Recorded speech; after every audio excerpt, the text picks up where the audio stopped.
Shalom saudara-saudara yang dikasihi Tuhan. Kita sudah tidak terasa lagi masuk kepada bulan November, di mana pembacaan Alkitab kita sepanjang setahun ini sudah masuk kepada pembacaan dalam Yohanes pasalnya yang pertama sampai ayat pasalnya yang ketiga. Nah, dalam perenungan ini kami melihat ada satu kebenaran yang kita bisa mempelajarinya dari keempat Injil yang ditulis di dalam Alkitab, dan di dalam Yohanes hanya Yohanes yang menuliskannya penekanan ini. Mari kita melihat dalam Yohanes pasal yang kedua ayatnya yang ke-10. Dan berkata kepadanya, setiap orang menghidangkan anggur yang baik dahulu, dan sesudah orang puas minum, barulah yang kurang baik. Akan tetapi engkau menyimpan anggur yang baik sampai sekarang. Dalam Yohanes 2 ayatnya yang ke-10, sebuah kesimpulan dari seorang pemimpin pesta melihat bahwa ada anggur yang terbaik yang masih disimpan. Ini adalah sebuah kesimpulan yang diambil dari seorang pemimpin pesta yang melihat sebenarnya anggur tersebut harus diberikan pada awal atau acara itu dimulai. Tapi mereka tidak mengetahui bahwa semuanya ini dilakukan oleh Yesus.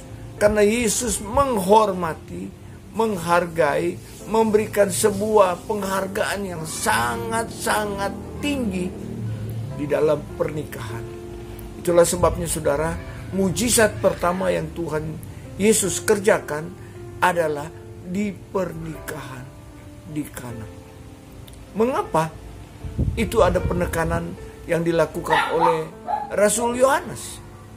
Karena pernikahan itu sangat penting di hadapan Tuhan dan sangat utama. Itulah sebabnya pernikahan yang pertama dihancurkan di Taman Eden oleh Adam dan Hawa dengan perlawanan mereka.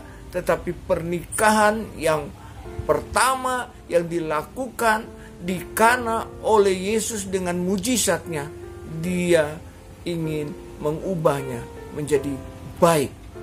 Dan biarlah firman Tuhan yang kita akan dengar hari ini akan menolong kita, sehingga kita bisa melihat bahwa banyak mujizat yang Tuhan Yesus bisa lakukan, tapi mujizat di Kana dilakukan oleh Yesus yang pertama dan di dalam rumah tangga. Dan itulah sebabnya saudara, rumah tangga harus menjadi prioritas dalam kehidupan kita. Rumah tangga adalah sebagai suatu benteng yang akan menolong anak-anak kita untuk mereka bertumbuh dewasa di dalam takut Tuhan. Dalam rumah tangga juga kita akan melihat mujizat-mujizat terjadi oleh karena orang-orang yang ada di dalam percaya kepada Tuhan. Biarlah firman Tuhan hari ini akan menolong kita sehingga kita bisa melihat dalam rumah tangga Allah bisa berkarya.